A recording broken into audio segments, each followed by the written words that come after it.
It was a chilly November evening in northern Italy. The streets of Brembate di Sopra were quiet, too quiet. A town so small, where most people knew each other by name, where doors were left unlocked, where nothing ever happened.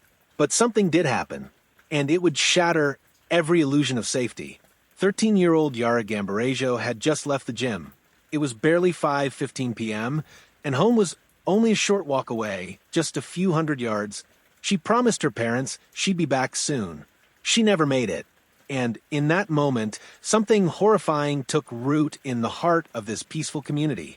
What began as a simple missing persons case would explode into one of the most chilling and complex murder investigations Italy had ever seen, one filled with media frenzy, forensic dead ends, thousands of DNA tests, and a trail that would take years to unravel.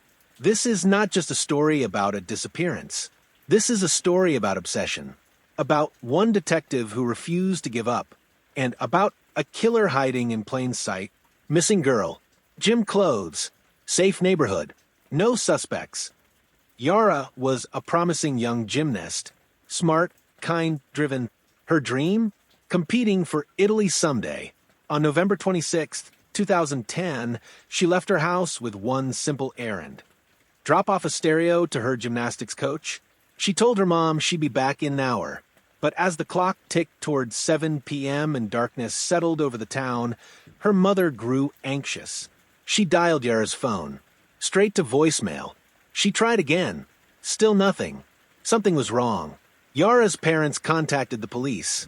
At first, no one panicked. She's probably with friends, they thought. Maybe she lost track of time. But by nightfall, the worst fear had already begun to creep in. This was not like Yara. Within hours, a full-scale search was underway. Police officers scoured the streets.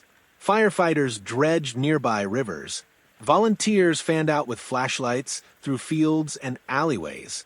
Even dogs were brought in to trace her scent. But Yara was gone. Vanished, without a trace. And that's when the story stopped being local and exploded nationwide. How could a girl just disappear in a town this small? This wasn't a big city. It wasn't a place plagued by crime. This was a postcard-perfect town where nothing ever happened. And that's what made it so terrifying. In the days that followed, a single terrifying truth became clear. Someone had taken her. But no one saw who. No one heard anything. No one could even guess why. And that's what made this story different from most. There was no ransom note. No suspicious vehicle footage. No struggle. Just silence. And behind that silence, a predator. The first 48 hours in any disappearance are crucial. In Yara's case, those hours slipped by in a haze of false hopes and missed chances. The police moved fast. The lead investigator, Letizia Ruggieri, was assigned almost immediately. A seasoned detective, she'd seen her share of missing persons, but something about this case felt different. Yara wasn't rebellious. She wasn't known to wander off. And nothing in her home life raised red flags. This wasn't a runaway. This was a vanishing. Ruggieri launched a full-scale investigation. She brought in military police, search and rescue dogs, aerial drones, helicopters. But most importantly, she wanted eyes on the last place Yara was seen, the gym. Witnesses came forward. Her coach confirmed Yara had come by the gym around 5:30 p.m. She had returned the stereo, chatted with some friends, and even did a few warm-up exercises. Then she said goodbye. She walked out. Into the night. She never made it home. The last known contact was a text Yara sent to a friend at 6:44 p.m. It was nothing unusual. No cries for help. No fear. Just a teenager making plans for the next day. But it would be the last time anyone ever heard from her. Ruggieri's team began reconstructing the possible timeline. The route between the gym and Yara's home was short, just a few minutes' walk. She should have been back by 6 p.m. Instead, by 7:11, her phone was already off. That's when a strange detail emerged. The search dogs picked up Yara's scent, but instead of leading toward her house, they moved in the opposite direction, toward a nearby town called Mapello.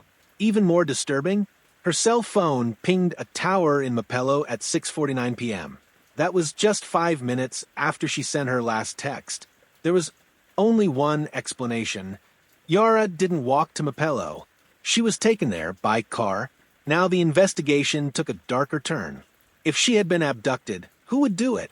And more importantly, why? Ruggieri began cross-referencing the cell phone tower data with every device connected to that network during the critical time frame.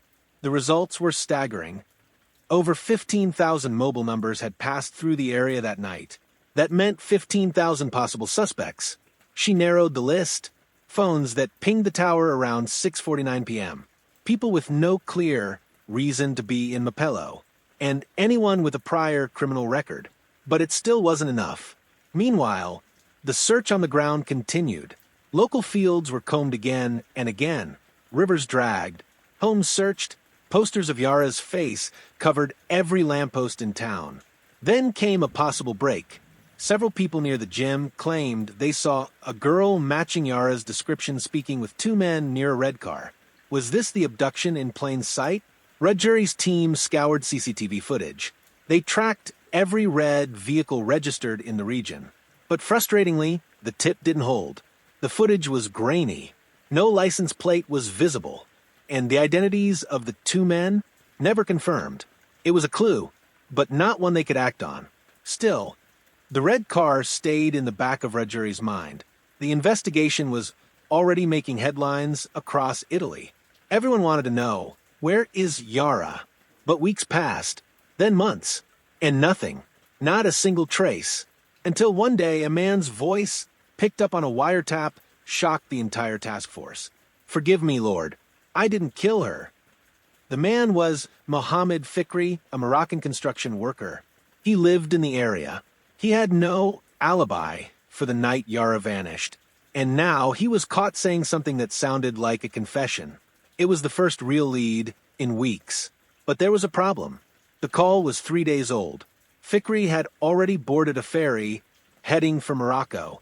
In an emergency operation, the police intercepted the ship, arrested Fikri, and brought him back to Italy. His car was found. In the trunk, a mattress covered in blood. It all looked damning. For a brief moment, Italy believed the nightmare was over. But the blood wasn't human, and the translation of the call had been wrong. What Fikri actually said was, "Forgive me, Lord. I wasn't able to help her." The case against him crumbled. The blood was animal. The mattress was used for transporting meat. Fikri was innocent. And just like that, they were back to square one. Ruggieri didn't give up. She still had the massive database of phone numbers from Mapello. She still had the red car. She still had the scent trail. And she had a town that had gone from hopeful to haunted. Exactly 3 months after Yara Gambirasio disappeared, the truth emerged from the ground. Quietly, accidentally, and in the most unexpected way. It was February 26th, 2011. A man was flying his remote-controlled airplane in a remote field near the town of Scignolo di Isola, about 6 miles from Brembate. His plane hit some turbulence and crash-landed in a patch of thick, dry grass. As he went to retrieve it, something strange caught his eye. A bundle of rags. At first, he thought it was garbage, but then he saw something protruding from the pile, a boot. He froze. It wasn't trash. It was a body. The police arrived within the hour. So did Letizia Ruggieri. The scene was grim. The remains were badly decomposed, exposed to months of harsh winter weather. But there was something chillingly familiar. The body was wearing the same tracksuit Yara had worn to the gym. Her house keys were nearby. So was the SIM card from her phone and the removable battery. But the phone itself was missing. Letizia didn't need confirmation. She already knew. This was Yara. The town went silent. The hope that had kept people searching for 90 days collapsed into grief. Italy's top forensic pathologist was called in. The autopsy revealed a devastating picture.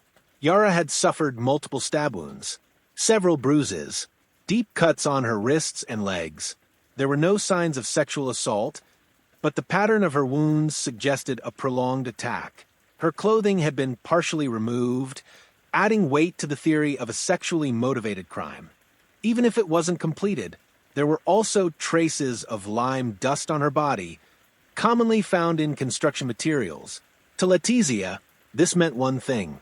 The killer worked in construction. He didn't just dump the body. He had time. He planned it. But the most important discovery wasn't visible to the naked eye. Forensic experts found 2 samples of foreign DNA, one on Yara's glove, another on the battery from her missing phone. The samples were small, but clear, and, crucially, they didn't belong to anyone in Yara's family or social circle. This was the breakthrough Ruggieri had been waiting for. But there was a problem. The DNA didn't match anyone in the national database. So, she took the most ambitious step yet. She divided her team into specialized units. One focused on phone data. Another was assigned to collect DNA samples from everyone even remotely connected to the crime. Yara's friends, gym employees, neighbors, volunteers who helped in the search, anyone whose phone pinged near Mapello or Scignolo on the night of her disappearance. And that was just the beginning. Ruggieri's teams collected over 22,000 DNA samples. They called it the pyramid, a methodical narrowing of suspects, starting from the base and moving upward one swab at a time.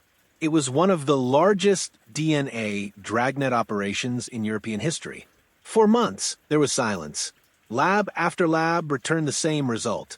Not a match. Not a match. Not a match. The media began to doubt her. They called the DNA dragnet a witch hunt.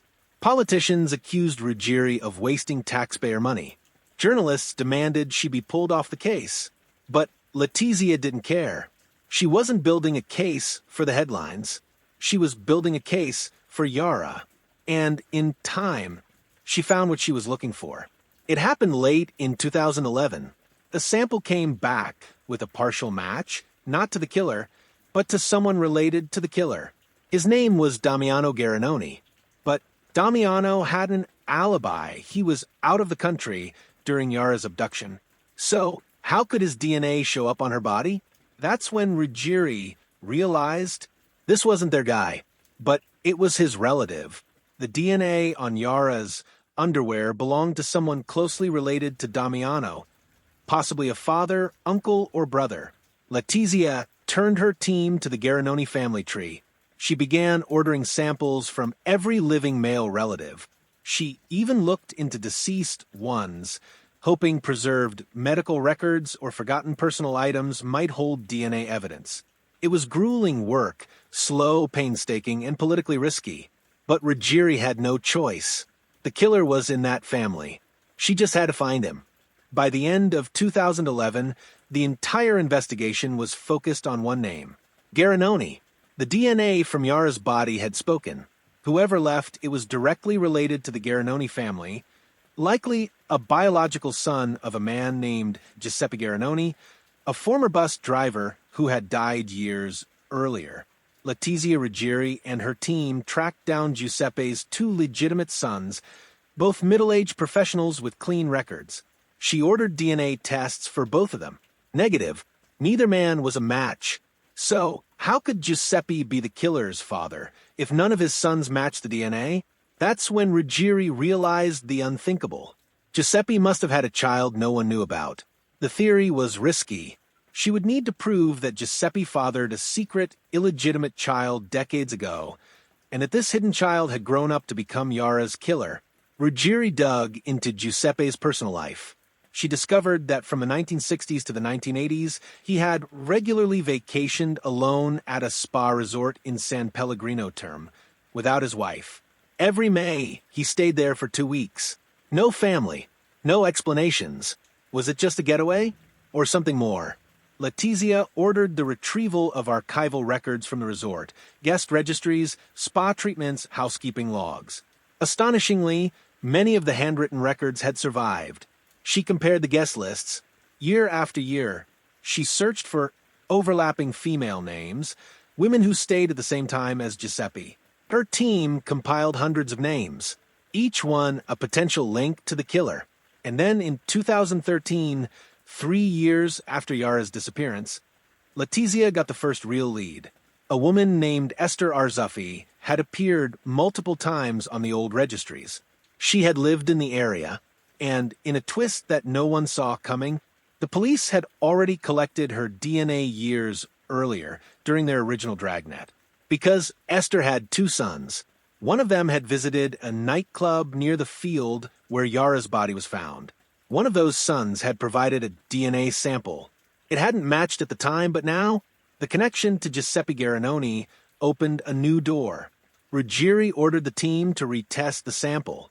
This time, not against Yara's DNA, but against Giuseppe's. The result? A 100% match. Esther Arzuffi had a son whose biological father was Giuseppe Garanoni, and that son was now the prime suspect in the murder of Yara Gambirasio.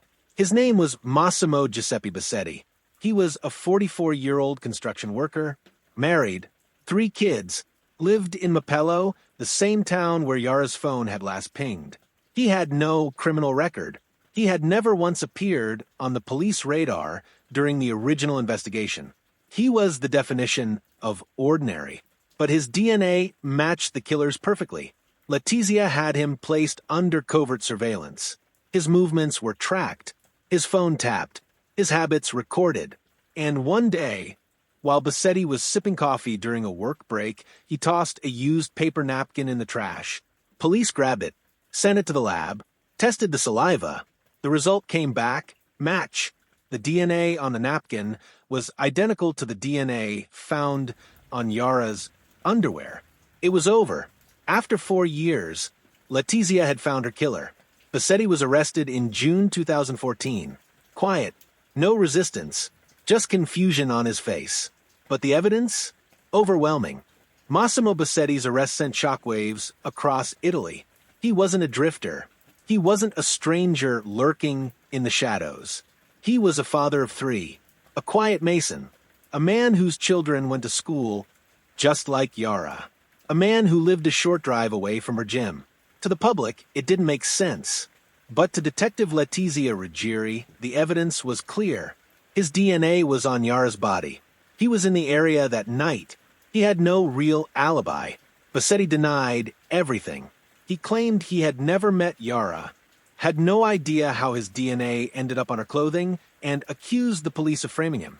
His lawyers argued that the DNA sample could have been contaminated or mishandled during processing. But behind the scenes, the case was building fast. Investigators searched Bossetti's home, work van, and electronics. On his laptop, they found something disturbing. Over 100 explicit searches for underage girls. He had also conducted bizarre online queries, like, how long does DNA last on a corpse? Missing girls in Bergamo. How to erase phone records. To the prosecution, this was a window into his mind. To the defense, circumstantial, misinterpreted. They claimed multiple people had used the computer. But the biggest blow came when the lab confirmed, again, that Bossetti's DNA was an exact match to the sample found on Yara's body. The defense then pivoted. If the DNA was real, they said it must have been transferred indirectly, perhaps from a shared gym mat, a communal space, a mistake. But the prosecution had one powerful rebuttal. The DNA was found on Yara's underwear, a highly intimate location. There was no plausible explanation for indirect transfer to that spot. The media called it Italy's trial of the century. The courtroom was packed every day. Reporters from around the world chronicled each detail. TV channels aired hour-by-hour coverage. Experts debated the ethics of the massive DNA dragnet that led to Bossetti. And public opinion split in two. Some saw him as a cold-blooded killer who had evaded justice for years. Others believed he was a scapegoat, a convenient name pinned to an unsolved tragedy. But then the prosecution brought in the final, devastating piece of evidence. A torn SIM card and phone battery found near Yara's body. Traces of Bossetti's DNA were found on both. Not just on her underwear. This meant he had handled her phone, possibly removed the battery, possibly destroyed it to prevent tracking. The defense was running out of arguments. They attacked the chain of custody. They claimed investigative bias. They even attempted to suggest Yara died elsewhere, and someone planted the body to mislead authorities. But no alternate suspect ever surfaced. On July 1st, 2016, nearly 6 years after Yara's disappearance, the court delivered its verdict. Massimo Giuseppe Bossetti was found guilty of the murder of Yara Gambirasio. He was sentenced to life in prison. The courtroom erupted. Some cried, others clapped. Yara's parents sat silently, relieved, but forever shattered. But the case didn't end there. Bossetti appealed, multiple times. Each time, he claimed his innocence. Each time, the courts upheld the conviction. To this day, he maintains that he is not the killer. But the courts, the forensic experts, and most of the Italian public disagree. When news broke that Yara's killer had finally been found, the nation of Italy exploded. Breaking! DNA match confirms identity of Yara Gambirasio's killer after 4 years. After endless press conferences, missteps, and dead ends, a face had finally been put to the monster. And that face was Massimo Giuseppe Bossetti, an ordinary-looking man with soft eyes, a slight frame, and no criminal past. It was unthinkable. Bossetti was a family man. He had a wife, kids, a steady job. He blended in so well he had even volunteered in the search for Yara. But now the DNA didn't lie. When the arrest was announced, the media called it the trial of the century. And in many ways, it was because the evidence was both irrefutable and entirely circumstantial. Bossetti had no relationship to Yara, no motive. There were no witnesses, no video, no murder weapon. The prosecution's case boiled down to one thing: DNA, found on Yara's underwear, found again on a discarded napkin, and matched to a man who didn't even know he was illegitimate. That's right, Bossetti had no idea that Giuseppe Garanoni was his biological father. The revelation destroyed his family life. His mother, Esther Arzuffi, denied the affair to the bitter end, despite the scientific proof. In court, Bossetti looked confused, worried, stunned, and then he said the words that would dominate the headlines for months. "I'm innocent. I've never even met Yara." The defense's strategy was simple: discredit the DNA. They argued that the sample could have been contaminated. It was too old. The lab procedures were flawed. There were no other pieces of physical evidence linking Bossetti to the crime. And perhaps their strongest point: Bossetti's DNA was nowhere on Yara's body, only on her underwear. How could a killer in such a violent crime leave zero trace on the victim, but only a microscopic sample in one place? It created reasonable doubt, and the defense leaned hard into that. But Letizia Ruggieri and the prosecution came prepared. They had meticulously reconstructed the entire timeline. Bossetti's phone had gone silent at the same time Yara disappeared. His work truck was spotted near the gym that evening, caught by a surveillance camera, barely visible. Lime dust, the same type found on Yara's body, was also found in his van and on his tools. The prosecution argued that this wasn't just a coincidence. It was a pattern. They also pointed out Bossetti's internet search history, which included highly suspicious keywords, including girl, suffering, 13-year-old gymnasts, torture. Bossetti claimed those searches were accidental. He blamed viruses, misclicks, pop-ups, but the jury wasn't convinced. As the trial dragged into 2015, the courtroom became a spectacle. Yara's grieving parents sat quietly day after day, eyes down. Bossetti's wife, at first supportive, began to drift away. Reporters fought for seats. TV shows dissected the case every night. And all the while, Bossetti stuck to his story. He was innocent. The DNA must be wrong. He had never seen the girl before in his life. But the forensic experts didn't budge. The Y chromosome from the crime scene matched the Garanoni family. The autosomal DNA matched Bossetti specifically. It was statistically a 1 in a billion match. And finally, in July 2016, nearly 6 years after Yara vanished, the court delivered its verdict. Guilty. Massimo Bossetti was sentenced to life in prison. But the story wasn't over. The courtroom may have closed its doors. The sentence may have been signed. But across Italy, the ghost of Yara Gambirasio's case refused arrest. Because even after Massimo Bossetti's life sentence was upheld by the Supreme Court, questions still haunted the public consciousness. Some weren't asking who killed Yara anymore. They were asking something even more disturbing. Did they convict the wrong man? Let's go back to the DNA, because that's the heart of this case. The prosecution's case rested entirely on a full profile found on Yara's underwear. That profile was dubbed Ignoto 1 Unknown 1 and matched to Massimo Bossetti through his father's secret lineage. But here's the twist. Forensic experts never found Bossetti's mitochondrial DNA on the sample. Mitochondrial DNA is passed down through the maternal line, and it should have been there if the DNA truly came from Bossetti. The defense jumped on this, arguing that the sample was contaminated or possibly from someone else in the Garanoni bloodline. The prosecution argued the sample had degraded, and that mitochondrial DNA often breaks down more quickly than nuclear DNA. But to the public, this became a key question. How could the most decisive piece of evidence in the trial have such a glaring scientific gap? Then came the issue of missing evidence.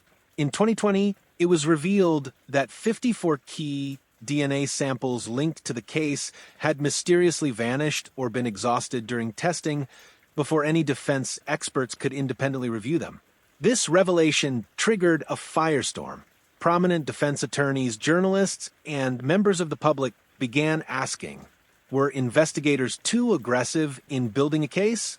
Was their confirmation bias after years of pressure to find a suspect? Could Bossetti's DNA have been transferred innocently, perhaps by contaminated laundry, shared surfaces, or even lab error? None of these questions could be definitively answered, because the evidence was gone. In the years that followed, Bossetti became a symbol, not just of guilt or innocence, but of how fragile truth can be in the justice system. From his prison cell, Bossetti continued to write letters. I am innocent. They needed someone to blame, and they chose me. His legal team filed new motions asking for further genetic testing and even pushing for a retrial in the European Court of Human Rights. Meanwhile, Yara's family stayed silent. They never gave dramatic interviews, never spoke at rallies, never criticized the verdict. To them, the loss of their daughter was a private wound, not a courtroom debate. But for the rest of Italy, the case had become something more than a murder. It had become a mirror reflecting the fear, faith, and flaws in a system that promised justice but could never offer certainty. Years have passed, but Yara's story still echoes. Her photo still appears on tribute walls. Her name is still whispered in documentaries and classrooms. Her case is still taught in forensic science programs and law schools, not because it was solved, but because even when solved, it left so many questions unanswered. And so, the story ends, not with closure, but with a question. Was justice truly served? Or did the real killer disappear that night just as silently as Yara did? A quiet town, a stolen life, a mystery that split a nation. Do you believe the right man was convicted? Or is there more to the story than we were told? Subscribe for more chilling true crime cases. Leave a comment below, was Bossetti guilty? Or is this another case of justice gone wrong?